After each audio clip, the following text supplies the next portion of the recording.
Parliamo di arte all'Istituto Veneto di Scienze, Lettere ed Arti di Venezia, mostra dedicata a Felice Carena. Simonetta Simoni. Felice Carena, piemontese di Pinerolo, arrivò a Venezia fuggendo dalla guerra e da Firenze. Però voleva catturare la luce della città e ci riuscì benissimo.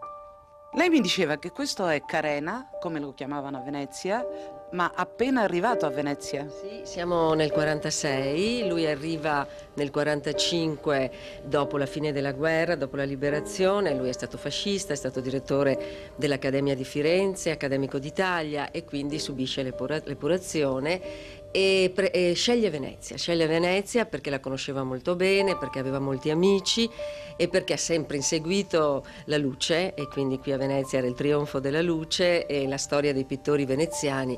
Lui l'aveva dentro nel sangue, nella sua pittura si respira la pittura veneziana. La bella mostra di Felice Carena all'Istituto Veneto di Scienze, Lettere ed Arti rimane aperta fino al 18 luglio.